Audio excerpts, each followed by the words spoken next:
La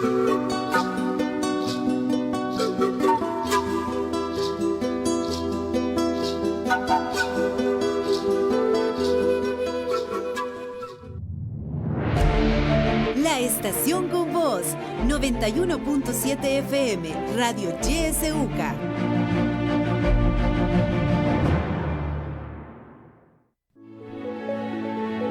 Política, economía, realidad nacional. Matinal presenta La Entrevista, un espacio de análisis y discusión producido por YSUCA.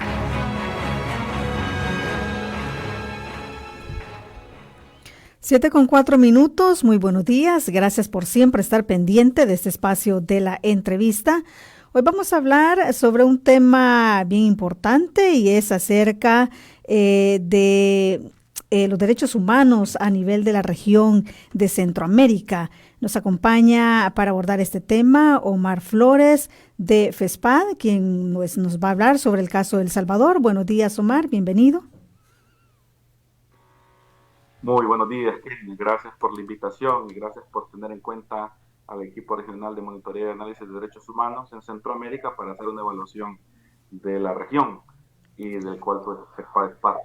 Muchas gracias, buen día. Así es, buen día para usted también. De Honduras nos acompaña Donny Ramón Reyes del Centro de Investigación y Promoción de Derechos Humanos. Buenos días. No sé si no se ha conectado todavía Donny. Bueno, damos la bienvenida también a Eric Knudson de Panamá. Él es de la Comisión Nacional de Derechos Humanos. Muy buenos días. ¿Cómo está, Eric? Buenos días. Bien, para mí es un verdadero placer poder participar de esta entrevista y de alguna manera pues hacer un pantallazo general de lo que está pasando en la región en cuanto a derechos humanos y también en Panamá. Un verdadero placer poder compartir una vez más con su equipo periodístico. Muy bien, muchísimas gracias, muchísimas gracias. De Nicaragua está Marlene Sierra, ella es del Centro Nicaragüense de Derechos Humanos, a quien también damos la bienvenida. Buenos días, Marlene. Muy buenos días, gracias por este espacio que nos brindan al equipo regional y para poder compartir con toda la audiencia de ustedes, ¿verdad?, sobre la situación de los derechos humanos que vivimos en la región. Bueno, muchísimas gracias a todos. Vamos a esperar que luego se sume también, como dije, Donny Reyes de Honduras. Vamos a comenzar. Bueno, los países de Centroamérica comparten problemas similares y también en cuanto a la violación de derechos humanos hay similitudes. Es por eso que el día de hoy queremos hablar sobre cómo se encuentra la situación de derechos humanos en la región de Centroamérica. Quisiera comenzar con Omar. Omar, en el caso de El Salvador, ¿qué podemos decir? ¿Hay avances, hay retrocesos en el respeto y protección de los derechos humanos en el país? ¿Cómo estamos en este tema? Nosotros esperaríamos que en cuanto a la progresividad de los derechos humanos fuera un detalle que los países deberían de asumir de forma general en cada uno de sus territorios y respecto a cada una de sus poblaciones. Sin embargo, es difícil hacer una evaluación positiva sobre la situación de derechos humanos a nivel regional y de igual forma en El Salvador de forma concreta. Hay detonantes del equipo regional que nosotros identificamos que generan graves violaciones a los derechos humanos.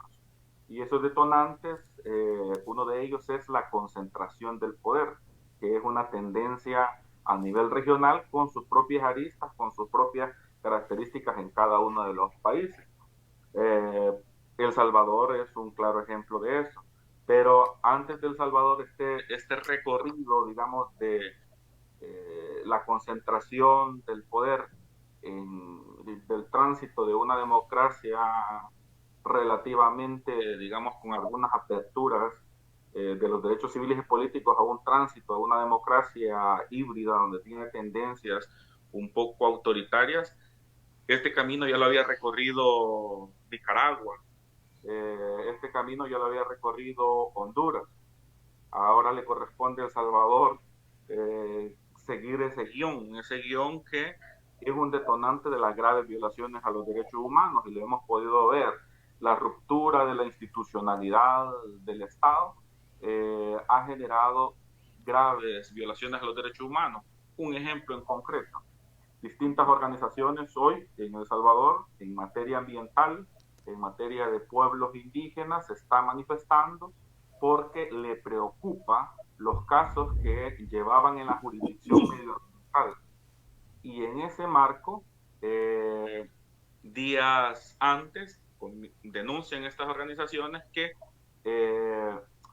se atentó contra la independencia judicial, se atentó contra esa independencia que le permite el acceso a la justicia y la justiciabilidad en cada uno de los casos a estos sectores que han promovido casos en materia medioambiental en los tribunales y en las cámaras. Eso es un ejemplo en concreto de cómo la concentración del poder, que es un tema bastante general, la forma republicana de gobierno que concibe la división de estos tres grandes poderes y otros poderes también que no son menos importantes, pero esa forma republicana de gobierno, ese quebranto, esa falta de independencia judicial comienza ya a afectar intereses y derechos humanos y fundamentales de la población que históricamente ha reclamado justicia. En el tema de justicia transicional también, las víctimas de diferentes procesos que se iniciaron, como el del Mozote, por ejemplo, también están preocupadas en ese sentido. Y son esta concentración del poder son detonantes, como ya lo dijimos, de futuras violaciones a los derechos humanos, y es casi un guión que se viene repitiendo, a pesar de que nuestras constituciones, y a nivel centroamericano, casi en su mayoría, plantean la no reelección, por ejemplo, que es otra forma de desconcentrar el poder en una sola persona. A pesar de que no se plantea esa figura de la reelección, por medio de interpretaciones de tribunales constitucionales que previamente han sido cooptados por un poder en concreto, se legitima y se permite la reelección, ¿no? Eso sucede en Nicaragua, sucedió en Nicaragua, sucedió en Honduras, y hoy hay una sentencia de la Sala de lo Constitucional de El Salvador que permite esa posibilidad. Entonces, vemos cómo esa concentración del poder se está dando de manera general, pero ya comienza a tener sus efectos en problemáticas concretas de la población. Y eso es uno de los principales problemas que enfrenta el país y que es una tendencia en toda la región. Bien, gracias, Omar. Marlene, en el caso de Nicaragua, bueno, sabemos que es uno de los países de la región donde la población más ha sufrido violaciones a sus derechos, sobre todo por esta dictadura de Daniel Ortega. Esa situación comenzó a aumentar en cuanto a la represión a partir de 2018. Desde esta fecha hasta acá, Marlene, hasta el día de hoy, ¿ha cambiado algo la situación de los derechos humanos de la población? ¿Qué datos nos puede compartir desde el Centro Nicaragüense de Derechos Humanos? Bueno, muchas gracias. Como ya bien lo señalaba Omar, ¿verdad? Centroamérica en sí vivimos en una crisis política, social y económica permanente, podríamos decir. En el caso de Nicaragua, desde que asumió el poder el presidente Ortega, hemos venido denunciando las graves violaciones a los derechos humanos en el país, sobre todo los derechos civiles y políticos, la ruptura de ese orden constitucional, la violación del Estado de Derecho, así como las violaciones que conllevan, digamos, estas violaciones del Estado de Derecho, a todas las violaciones, digamos, a no poder ejercer plenamente nuestros derechos como ciudadanos y ciudadanas nicaragüenses. Tan es así que el día de hoy vivimos un estado de excepción de facto, como lo ha dicho la Comisión Interamericana de Derechos Humanos. En abril, como bien lo señalaba, marcó para Nicaragua el inicio de una de las crisis sociopolíticas más graves de los últimos años, con un saldo de centenares de muertos, heridos, detenidos, torturados y criminalizados, con el agravante que estos hechos aún no han sido debidamente investigados ni sancionados. El Estado de Derecho se sigue deteriorando en el país. la adopción de varias leyes contrarias a los derechos a la libertad de asociación, libertad de expresión, de participación política y la garantía de un debido proceso son la constante que nosotros tenemos. Las leyes criminalizan y mantienen a una ciudadanía bajo una amenaza permanente de ser privado de libertad. Actualmente tenemos 145 personas detenidas por motivos políticos.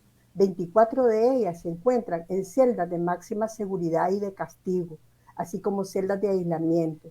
Y 37 que han sido detenidas de ahora, digamos, con esta nueva oleada, decimos, de la represión de cara al contexto electoral, ¿verdad? De estas 37 personas, entre ellos hay 7 precandidatos presidenciales, además de periodistas, defensores de derechos humanos, líderes del movimiento campesino que estuvieron protestando contra el canal, líderes estudiantiles, empresarios, inclusive que de alguna forma se solidarizaron con la protesta de los estudiantes. Por otra parte, nos preocupa también la situación de los pueblos indígenas en la costa Caribe, a quienes además de sufrir el impacto que se tuvo con los 2 huracanes, continúan enfrentando invasiones en sus tierras y ataques violentos. Recientemente, el 21 de agosto, fueron asesinados 12 personas, digamos, 12 líderes indígenas, y hace poco un líder indígena más que había denunciado esta masacre. Sin embargo, pues la policía lo único que dice es que ha confirmado los hechos, pero que son asuntos, digamos, de rencilla, y no realmente valora que la falta de cumplimiento del Estado de Nicaragua con respecto a las medidas provisionales otorgadas por la Corte Interamericana a las comunidades indígenas, y también la falta de voluntad política de concluir con ese proceso de saneamiento. Igualmente, la violencia hacia las mujeres, con los 51 femicidios que tenemos, lo vemos en incremento. Y también, digamos, a pesar de que se han reabierto de manera propagandística las comisarías de la mujer para darle protección, es lo que menos tienen las mujeres en este momento. O sea, no tienen ni a dónde acudir para poner una denuncia, en tanto sus agresores, ¿verdad?, muchas veces son dejados en libertad, y lo vemos como de manera muy sistemática están dejando libre, digamos, a personas que ni siquiera han cumplido una condena. En medio de esta crisis política, económica, social y de represión que nosotros vivimos, con altas tasas de desempleo, con el desplazamiento forzado, el próximo 7 de noviembre se van a celebrar, entre comillas, elecciones, ¿verdad? Las elecciones generales, las elecciones presidenciales, donde los principales candidatos opositores están detenidos o inhabilitados. Y en la ciudadanía se encuentra con mucha desesperanza, miedo e incertidumbre a saber, o sea, para conocer cuál es el rumbo del país. Realmente es preocupante la situación que nosotros vivimos en este estado de excepción de facto, y a lo cual también nos preocupa, digamos, de cómo estos patrones de violencia que se han venido generando a nivel de todo, no de estos 3 años, diríamos, de esta década completa, ¿verdad?, se están repitiendo en El Salvador hoy en día, ¿verdad?, con señales muy claras hacia dónde van, digamos, los intereses de la concentración en el poder, e igual en Honduras, igual lo vemos por Guatemala. Bien, muchísimas gracias. Eric, en el caso de Panamá, podríamos hablar de que hay similitudes con respecto a lo que ya han planteado sus compañeros de los diferentes países, o difiere en el caso de Panamá. Definitivamente, licenciada. Nuestros países centroamericanos tienen muchas cosas buenas en común, Tenemos la esperanza, la nobleza de nuestro pueblo de querer enrumbar nuestros países por derroteros mejores, que nuestra población no tenga que emigrar, sino que se mantengan llevando su vida con su familia en sus propios países. Pero es que precisamente esa constante violación de los derechos humanos es lo que a veces impulsa a las personas a migrar, y Panamá no se escapa de esa realidad, de la constante vulneración de los derechos humanos que hacen nuestros gobiernos, las autoridades. Por tan solo mencionar algunos casos, ¿no? plena pandemia, sindemia, la constante violación de los derechos fundamentales de primera generación, de derechos individuales, como el derecho a la libertad de tránsito, que Panamá fue uno de los pocos países del mundo que se le restringía su libertad de tránsito establecido en nuestra Constitución, por el hecho de ser hombre. Es decir, no podía salir un día si eras hombre, no podía salir otro día si eras mujer, y de pronto a los jóvenes, a los adolescentes, ni siquiera se les consideraba, a los niños, a las niñas, ni siquiera se les consideraba permitir salir de acuerdo a la terminación del número de la cédula. Es algo totalmente aberrante, era algo totalmente insólito. Y precisamente hemos dicho siempre que la pandemia no trajo consigo problemas de salud, de educación, de vulneración de los derechos humanos, acentuó lo que ya estaban, porque precisamente en Panamá lo que lamentablemente muchas veces caracteriza a los gobiernos es abusar de los derechos humanos de las personas. Por lo menos la libertad de tránsito es constantemente vulnerada por los agentes de policía que ilegal, inconstitucionalmente detienen a las personas, ¿no? La violación que se dio no solamente en la pandemia, los problemas ya existían, los problemas de salud, de educación, por lo menos, y lamentablemente nosotros a veces le comentábamos a los compañeros, sentidos dolidos, ¿no?, de la violación que se da de los derechos a la salud en nuestros hospitales públicos, en el Seguro Social. Y lamentablemente, no quisimos ser agureros, pero lamentablemente nuestro sistema de salud es como si estuviera en una pandemia, en sismo, en terremotos, que realmente cuando llegó la pandemia prácticamente lo que hizo era acentuar el desastre que existía en salud, en educación, por lo menos las escuelas en mal estado, que más violación de los derechos humanos, el derecho a la educación, el derecho a la salud, que estaban allí. Lo único que la pandemia hizo acentuarlos, ¿no? El tema permanente de la corrupción, que se le vulnera el derecho a la salud, a la vida, porque el corrupto le quita la oportunidad a las personas de tener una buena atención de salud, le quita a nuestros jóvenes la oportunidad de poder educarse, de poder mejorar sus condiciones de vida. Nosotros hemos dicho siempre que los papeles de Panamá no es el pueblo panameño. El pueblo panameño, igual que nuestro pueblo centroamericano, es un pueblo noble, trabajador. Los corruptos son los políticos, los diputados, los diversos órganos del Estado. Y precisamente todas esas medidas que violentaban los derechos humanos a la pandemia, el derecho a la libertad, el derecho a la salud, el derecho a la educación, la Corte Suprema dice que son inconstitucionales, pero cuando falla la Corte Suprema de Justicia, 1 año y medio después. Entonces esa es una Corte también corrupta. Y esas personas que de alguna manera se les negó el derecho a la salud, dígame quién las indemniza, que no pudieron en un momento atender sus problemas de salud. Y les decía que el problema de los papeles de Panamá o los papeles de Pandora no es en esencia el pueblo, sino en un momento dado las estructuras corruptas que lamentablemente fundamentan la sociedad panameña. 4 expresidentes en Panamá han sido vinculados a los papeles de Pandora. Y no se diga a algunos otros empresarios que realmente esa actividad corrupta de evadir impuestos, ¿a quienes perjudican? A las personas que están sedientas de salud, a los jóvenes que están sedientos de educación.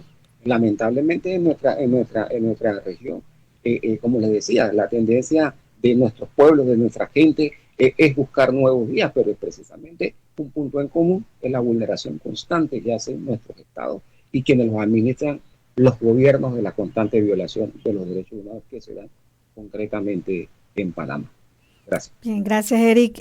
Omar, ya Eric planteaba este tema de pues cómo la corrupción es uno de los problemas que afecta a los ciudadanos centroamericanos.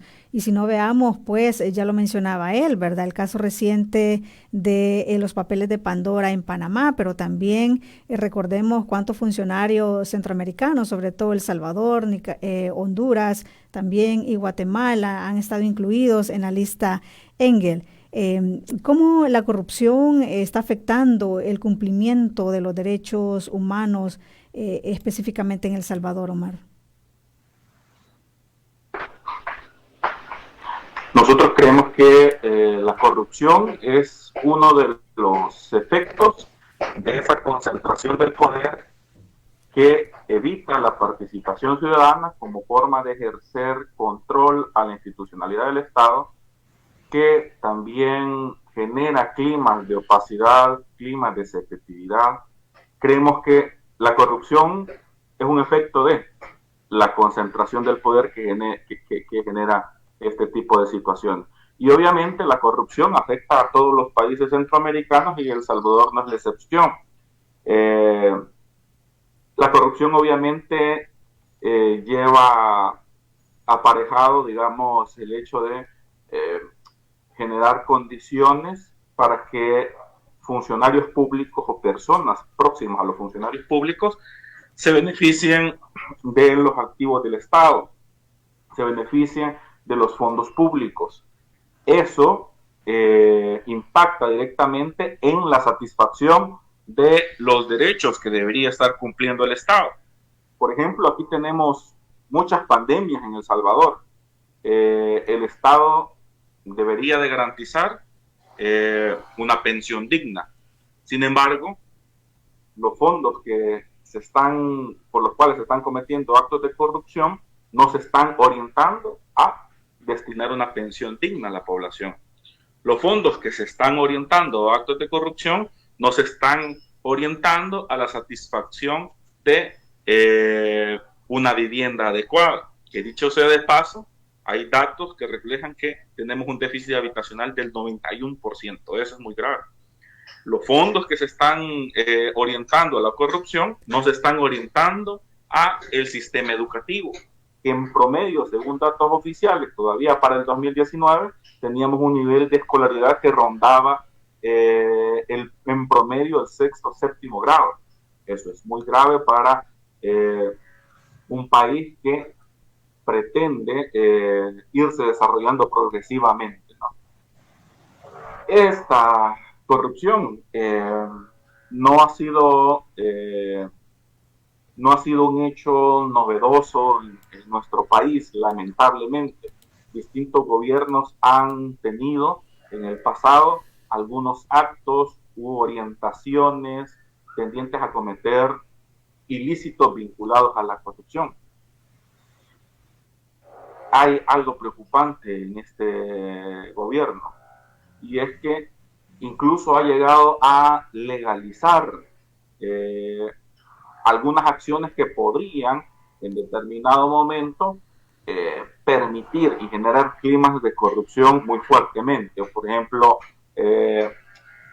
la famosa ley Aladí, como la conocemos, ¿no? Que genera un clima de omitir distintos procedimientos para la adquisición de insumos médicos, que se distancia de las compras que debería hacer normalmente el Estado, ¿no? La responsabilidad civil y penal que puedan tener las personas en el marco de estas compras, digamos, que darían la impunidad por medio de esta ley.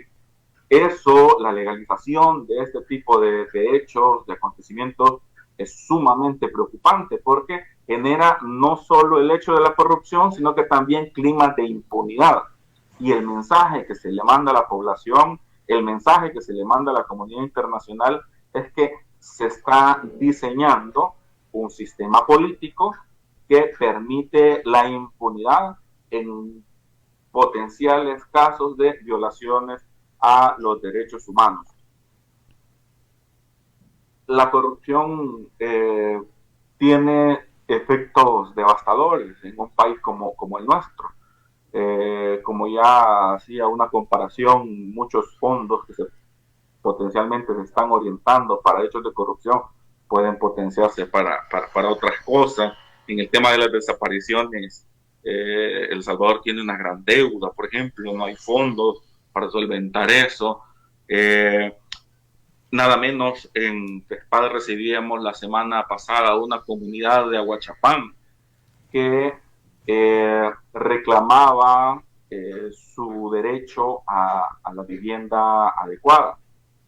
señalando que en determinado momento la Sala de lo Constitucional había orientado al Ministerio de Vivienda poder satisfacer el derecho a la vivienda adecuada de esta población, y se generó un plazo de forma concreta. Ese plazo va a finalizar a mediados de este mes. Esta comunidad está preocupada porque a la fecha no le han resuelto su problema habitacional.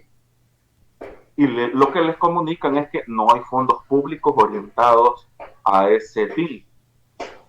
Y si vemos, esta falta de fondos del Estado impacta directamente en la satisfacción de los derechos humanos.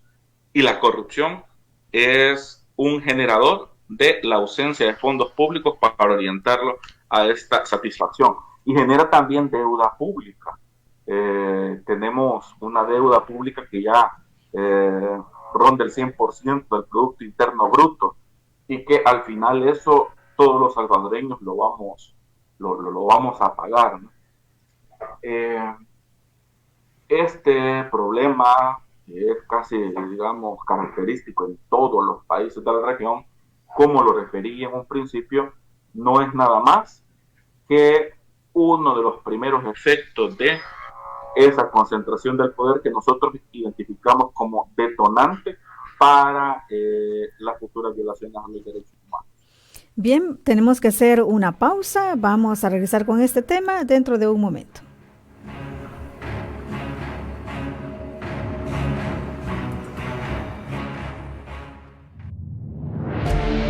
La estación con voz, 91.7 FM, Radio YSUCA.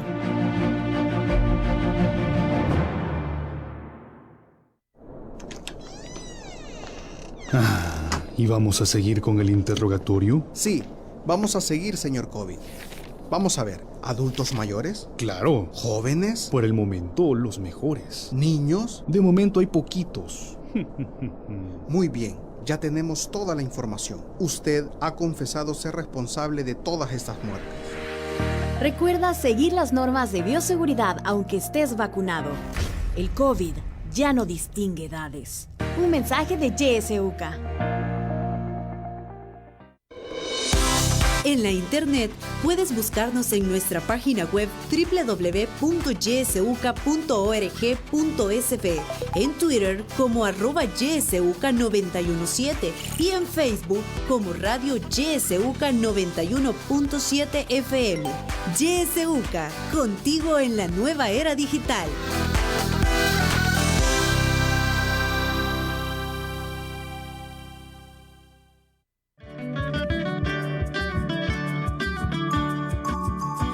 Somos la estación que te acompaña siempre. YSUCA, la voz con vos. YSUCA, siempre con vos. 91.7, la voz con vos.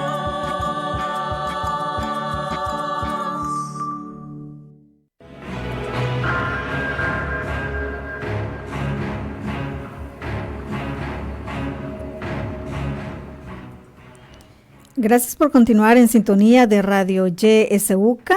Este día estamos hablando sobre la situación de los derechos humanos en Centroamérica. Nos acompaña Omar Flores de FESPA de El Salvador. Nos acompaña también de Honduras, Donny Reyes, de Panamá, Eric Ulson, y también de Nicaragua, Merlin Sierra. Continuamos esperando que se conecte pues de Honduras nuestro compañero Donny Reyes. Es momento de que usted pueda participar también. Usted ya conoce nuestros números telefónicos, los puede marcar o puede dejarnos también texto o su mensaje de audio en nuestro WhatsApp. Tenemos ya un audio que nos llega, vamos a escucharlo. Muy buenos días, Kenia. Un saludo a todos sus invitados. En el caso de El Salvador, nosotros hemos tenido la percepción de la corrupción de los gobiernos anteriores justamente a través de investigaciones periodísticas después de su gobierno. En la actualidad, y no sé, y esta es mi pregunta, yo personalmente y algunas personas que están cercanas a mi entorno tienen la percepción de corrupción de este gobierno que actualmente está en funciones. ¿Cuál es la percepción que se tiene del gobierno actual con relación a la corrupción. Muchas gracias. Bueno, muchísimas gracias. Voy a dar lectura a un mensaje que nos llega y dice: buenos días, ¿cómo poder analizar las realidades de cada país? Porque cada gobierno tiene en su contexto orígenes de la represión por mantener el estado de cosas. ¿Qué hacer ante este fenómeno de génesis diferentes? Nos preguntan. Tenemos una llamada telefónica. Muy buenos días. Licenciada, buenos días. Buenos días. Bienvenidos sus exponentes. Quiero decirles de que este sujeto, que le dicen presidente, ha violentado la Constitución, que próximamente la mandará al archivo, imponiendo otra que le avale lo que él está haciendo, todo lo corrupto. Entonces estamos perdidos en eso si le permitimos todas estas cuestiones, que ya él ya ganó todo. Sabemos que toda la corrupción que él tenía que haber depurado está a su servicio, ministerios, instituciones, los 3 poderes de Estado. Entonces me pregunto, ¿qué harán los juristas decentes? ¿Qué hará el pueblo? ¿Qué haremos todos los empleados que de un momento a otro le quitan el trabajo y no le dan su indemnización? O sea que todo el pueblo estamos sumergidos a este hombre con las leyes malas que tiene en su cerebro. Muchas gracias y feliz día. Muchísimas gracias, feliz día para usted también. De momento esas son las participaciones que tenemos. Quiero dar paso a Omar para que de manera breve para poder continuar, pero sí me gustaría, Omar, que respondiera a algunas preguntas que hacían y a los comentarios de quienes nos acaban de llamar. Sí, muchas gracias por permitir ampliar algunas cosas a partir de las preguntas y comentarios. A ver, lo que planteamos como equipo regional es el hecho de que esa concentración del poder genera climas propicios para la opacidad, para no permitir la participación ciudadana, para que se generen estas condiciones en donde puedan existir actos de corrupción sin que nos demos cuenta que están existiendo. Hay indicios, hay señalamientos en el pasado sobre fuentes periodísticas en un clima en donde se permitía medianamente la transparencia, se permitía medianamente la participación ciudadana, ¿no? Pero hoy también hay algunas inferencias, algunos señalamientos que han surgido, ya lo mencionaba Kenia. La lista Angel, por ejemplo, hace un señalamiento puntual a funcionarios del actual gobierno, a personas particulares de forma concreta también. Ahí hay un señalamiento. Si la institucionalidad funcionara, la institucionalidad debería iniciar una investigación y para el caso la acción penal le corresponde a la Fiscalía General de la República y ellos deberían de ser los responsables de evacuar ese señalamiento y determinar si hay responsabilidad penal o civil en un caso en donde se ha señalado. También recordemos que la CICIG presentó una serie de casos en la Fiscalía General de la República. Hasta la fecha no sabemos cuáles son los destinos de esos casos. Sí sabemos que se disolvió esta estructura que había sido creada, digamos, a iniciativa de este gobierno en un acuerdo con la OEA. Pero en los casos en concreto en donde hubo señalamiento, no hay, a nuestro conocimiento, investigaciones o diligencias iniciales de investigación orientadas a determinar si hubo o no hubo responsabilidad penal al respecto. Y estos, digamos, indicios es difícil, digamos, de determinar al final, jurídicamente hablando, responsabilidades penales si las instituciones están cooptadas. Si las instituciones están cooptadas, si no tenemos una Fiscalía General de la República independiente, si las instituciones de control no están ejerciendo función como la Sala de lo Constitucional, como la Corte de Cuentas, incluso como la Procuraduría para la Defensa de los Derechos Humanos, que debería de hacer su función de forma concreta como un ente también de control de las actuaciones del Estado, ¿no? Si tenemos este clima, digamos, de opacidad, este clima de concentración del poder, es muy difícil que este tipo de señalamientos que se han hecho puedan llegar a una responsabilidad determinada y hacerse justicia, porque aquí las víctimas de los actos de corrupción es la población en general, porque son esos fondos públicos que nosotros como contribuyentes destinamos al Estado para su funcionamiento y para que oriente sus actividades para la satisfacción de los derechos humanos.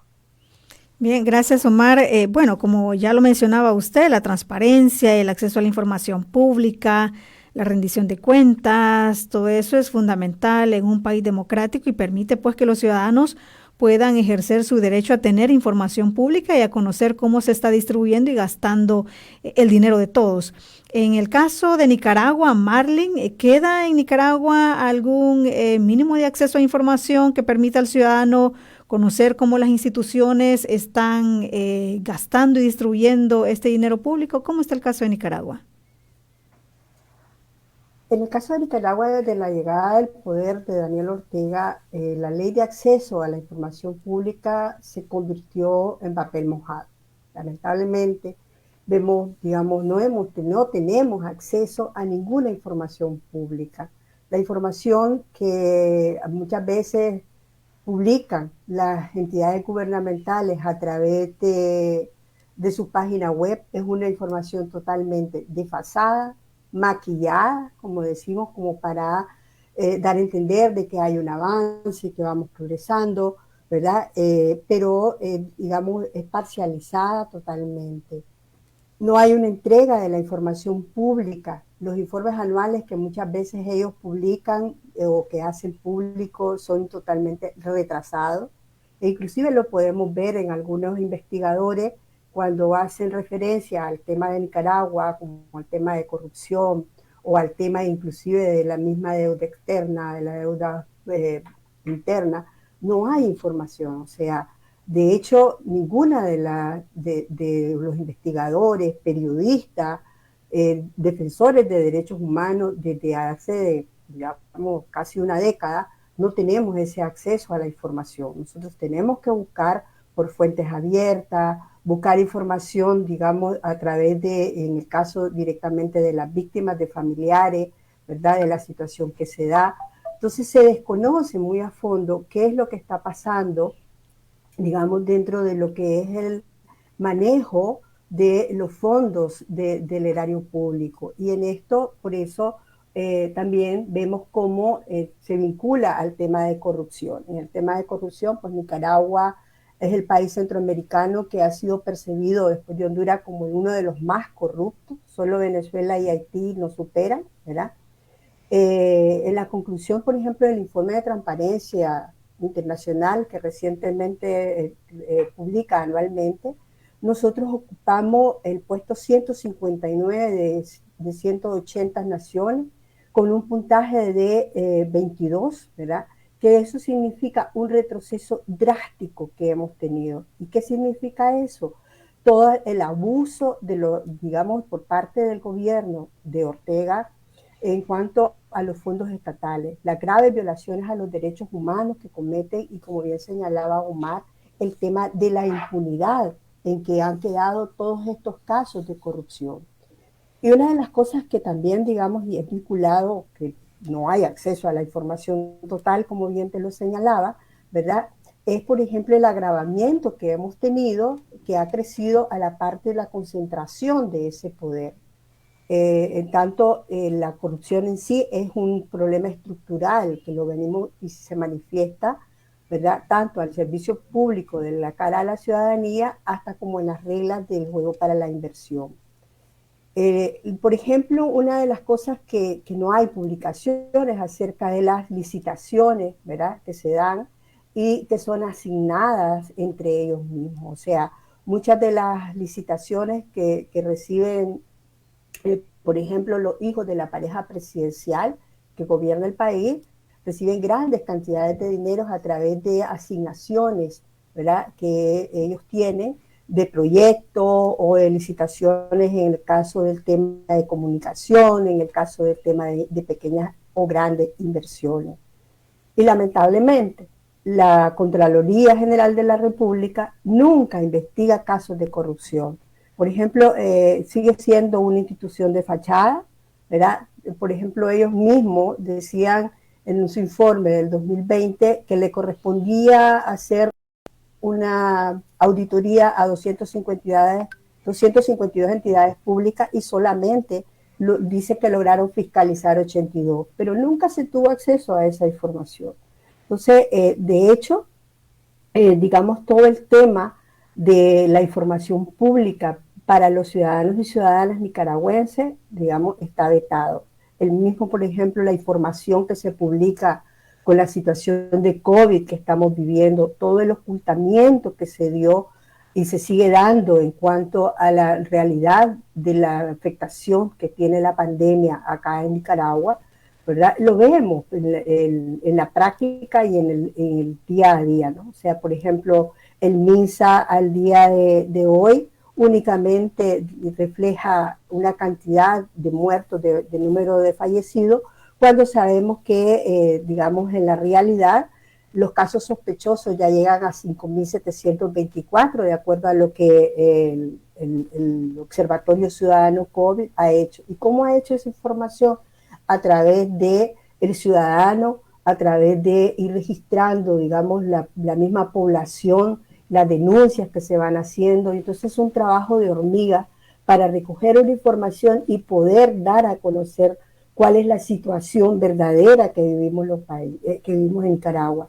Igual en el tema del endeudamiento que tenemos, o sea, por ejemplo, hemos visto cómo hay aprobaciones grandes, millonarias por parte del FMI, por parte del BCE, ¿verdad? Pero se desconoce al final hacia dónde fueron destinados concretamente esas grandes inversiones que dieron, ¿verdad? Para algunas acciones u obras sociales, porque no se ven, sino que muchas de ellas son utilizadas como clientelismo político, otras son utilizadas para hacer obras de maquillaje y poder decir estamos avanzando, estamos desarrollando, pero lo que no se dice es hasta dónde está endeudado cada uno de los nicaragüenses, ¿verdad? Y cómo se va a pagar esa deuda externa en un futuro.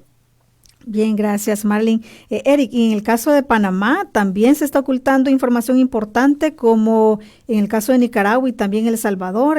Ya nos decía Marlene cómo pues no se dicen las cifras reales de contagios de COVID-19. En El Salvador también está pasando lo mismo. En el caso de Panamá, ¿también se está ocultando ese tipo de información? No, definitivamente. Nosotros tenemos una ley de 2001, la ley de Habeas Data, la ley de acceso a la información, pero prácticamente es una ley que está en teoría. En la práctica, precisamente, se oculta información. En el actual gobierno de Laurentino Cortizo, precisamente estructuró un decreto que decía que todo lo que suceda en cuanto a las reuniones que hay con el órgano ejecutivo van a tener un nivel de divulgación de 10 años, es decir, una especie de secreto de Estado. Imagínense ustedes ese aval de la corrupción flagrante. Y lamentablemente nosotros, cuando elaboramos nuestro informe del equipo de monitoreo de derechos humanos, el que nos tarda más tiempo de sistemas democráticos es ese capítulo, el capítulo 1, que tiene que ver con la corrupción. Y precisamente cuando elaborábamos, le dijimos a la compañera, bueno, accesamos el asunto de los papeles de Panamá, y resulta que lamentablemente nosotros consideramos que se habían solucionado algunas cosas y surge más el asunto de la corrupción que está generalizada, que es endémica, ¿no? Y lamentablemente Panamá no se escapa, ¿no? Y precisamente en el índice de 1 a 100, Panamá supuestamente subió tres peldaños, ¿no? Estábamos de número 37 en la percepción de 1 a 100, ahora estamos en el número 34. Pero precisamente la corrupción es endémica, y yo siempre digo que es la educación a nuestros niños, a nuestros jóvenes, la que va a marcar la diferencia.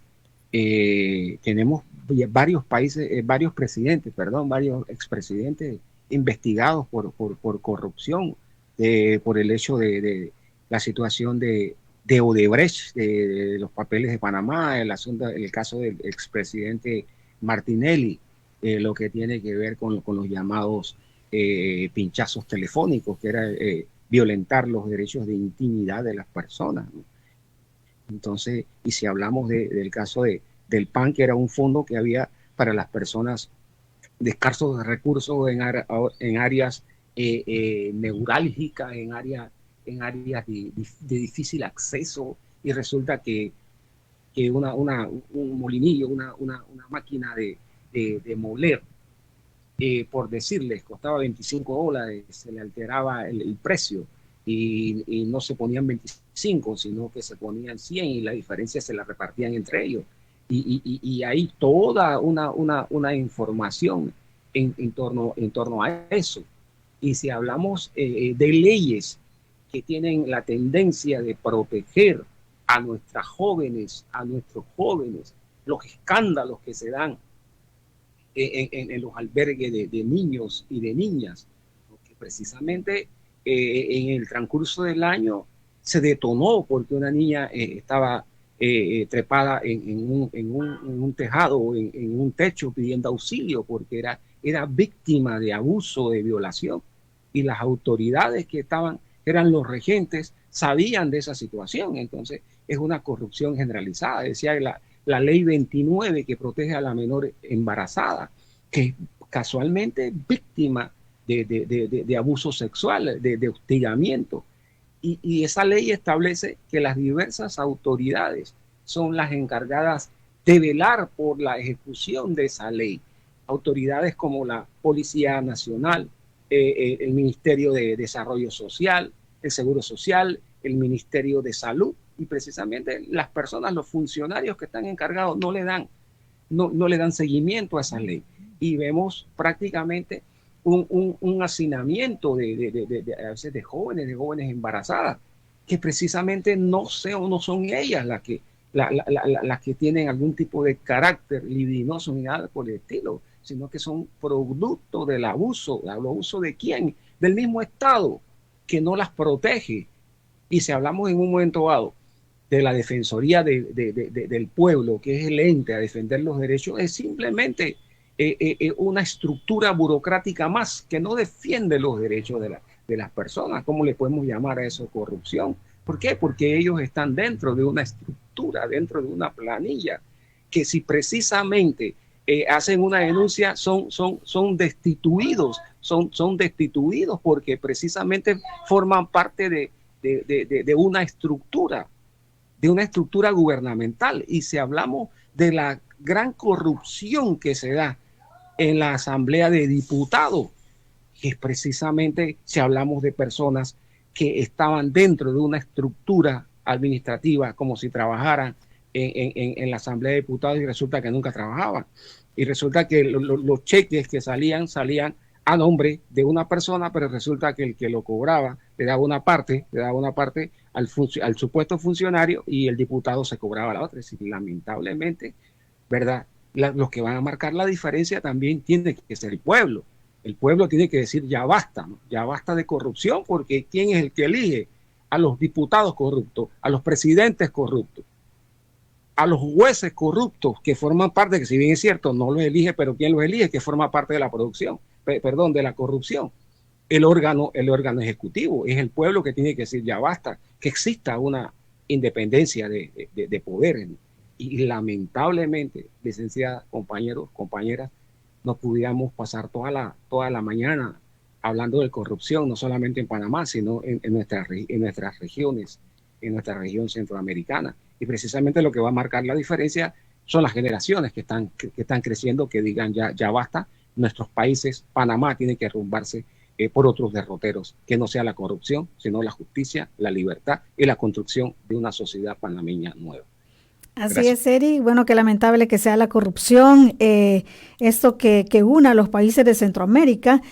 También otro de los derechos que se ve frecuentemente vulnerado en varios países centroamericanos es el derecho a la libertad de prensa, y El Salvador no se escapa a las restricciones al trabajo periodístico, agresiones y ataques digitales a periodistas y a medios de comunicación, aquellos más críticos a este gobierno. Omar, ¿cómo está la situación de la libertad de prensa en El Salvador?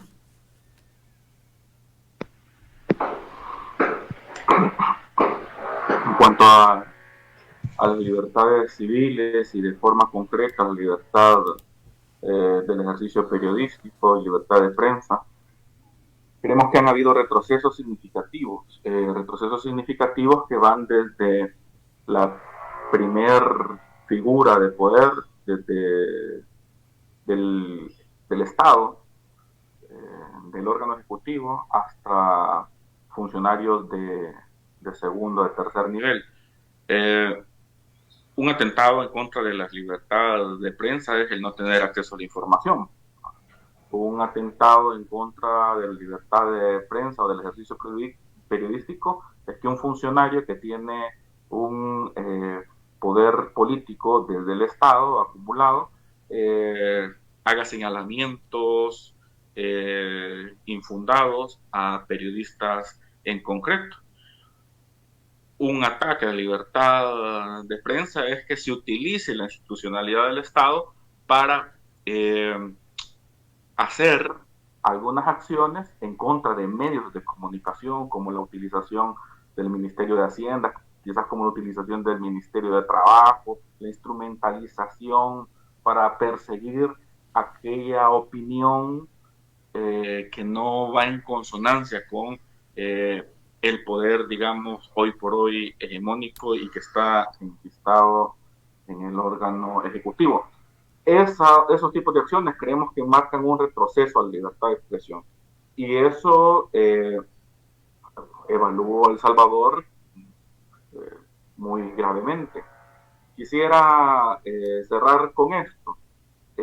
Nosotros estamos construyendo el informe sobre derechos humanos y conflictividad social en Centroamérica del periodo de junio 2020 a junio 2021. Les invitamos a poder estar atentos a su socialización. Hemos considerado de que a mediados de marzo podríamos estar socializando este informe.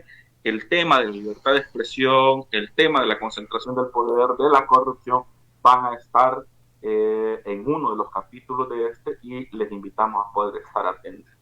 Sí. Ya valga el comercial. Sí, gracias, Omar. Vamos a estar muy atentos a ese informe. Nos quedan ya pocos minutos, 4 minutos para ser exactos, pero quisiera también trasladarle la palabra a Marlene de Nicaragua en este tema, porque, Nicaragua es uno de los países donde más hay agresión a la prensa. Marlene, ¿cómo estamos en este tema en Nicaragua? Sí, bueno, ya lo señalaba Jessica en cuanto a que el derecho a la libertad de expresión y la libertad de prensa han sido constantemente violados. O sea, estas violaciones no se dan a partir de 2018, estas violaciones se dan inclusive desde que asume el poder, ¿verdad? La persecución, la amenaza hacia los periodistas, y ya lo señalaba Omar, en cuanto a las limitaciones, obstáculos para tener acceso a la información pública. Los asaltos, los golpes, los insultos, el asedio y las amenazas son esa constante que viven los periodistas, ¿verdad? Y los hombres de prensa, hombres y mujeres de prensa. El PECIN, que es una de las organizaciones de periodistas independientes acá en Nicaragua, en el primer semestre registró alrededor de 1.176 agresiones, digamos, para lo que le ha venido a limitar su labor. El relator especial para la libertad de expresión, ¿verdad?, de la Comisión Interamericana, Pedro Vaca, recientemente consideró, ¿verdad?, que no hay garantías institucionales para el ejercicio de la libertad de expresión acá en Nicaragua. Hemos vivido y hemos visto los allanamientos, las complicaciones, las detenciones, la persecución y el asedio que ha obligado a centenares de periodistas a exiliarse en el país. Las cifras que reporta el PECIN, ¿verdad? En el 2018, más de 100 periodistas se tuvieron que ver obligados a salir, ¿verdad?, por esa persecución y esa amenaza. Y recientemente, en esta oleada que le llamamos nosotros, que ha habido de esta represión a partir de mayo, 36 periodistas han tenido que salir del país. Además de eso, hay periodistas que están presos, como el caso de Miguel Mendoza, era un cronista deportivo que únicamente dentro de las acusaciones, lo que aparece como acusación son sus opiniones en las redes sociales, sus opiniones acerca de la situación en que están viviendo los y las nicaragüenses. Vimos cómo Confidencial, ¿verdad?, en mayo por segunda vez, que es el programa de Carlos Fernando Chamorro, quien también se vio obligado a salir al exilio y que hoy en día tiene orden de captura, se le ha girado orden de captura, ¿verdad?, por el proceso que están llevando también contra la Fundación Violeta Barrios de Chamorro, una fundación que se dedicaba prácticamente a todo el tema de lo que era la libertad de expresión acá en Nicaragua, ¿verdad?, y que a través de ese proceso de investigación que han hecho, ¿verdad?, han llamado a ser entrevistados a lo que ha sido una amenaza directa para el periodista, a más de 35 periodistas, ¿verdad? De esto vemos como Miguel Mora, ¿verdad?, uno de los periodistas y además director y dueño de 100% Noticias, está privado de libertad, otro de los periodistas. Además hemos tenido periodistas asesinados, como el caso de Ángel Gaona, cuyo caso sigue totalmente en la impunidad. Y el más reciente ha sido el allanamiento a la prensa, ¿verdad?, donde los policías armados entraron al edificio donde permanecen hasta la fecha, porque esa es la modalidad, o sea, te allanan y se apropian y luego confiscan totalmente tus instalaciones, como lo hicieron con nosotros en el año 2018, y ahora en el año 2021 le pasaron nuestros bienes a el Ministerio de Salud. Digamos, en este caso también se han incrementado medidas legales para seguir restringiendo la libertad de prensa en el país. Esto incluye la ley especial de ciberdelito, la ley de agente extranjero, la famosa ley de soberanía, que es con la cual están actualmente, han venido criminalizando, digamos, a opositores, a defensores, a periodistas.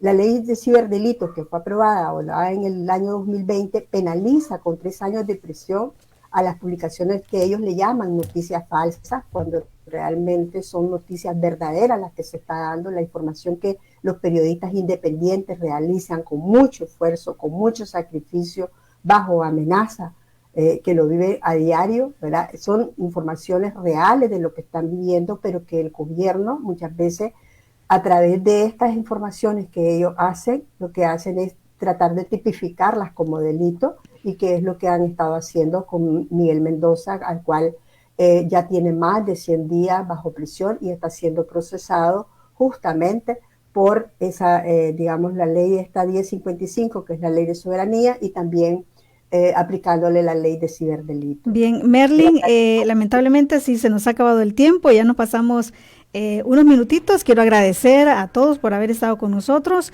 Gracias, Omar, por habernos acompañado. También gracias a Eric, que estuvo con nosotros desde Panamá, y también a Marlene Sierra, que nos acompañó para hablarnos sobre los datos que pues tiene el Centro Nicaragüense de Derechos Humanos. Gracias a los tres por haber estado con nosotros. Gracias a ustedes y seguimos. Gracias a usted también por haber participado en este espacio de la entrevista. Muy buenos días.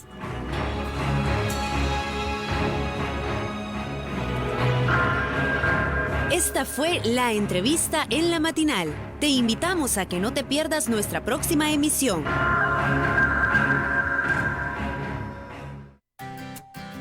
Buenos días. Celebra la vida junto a nosotros.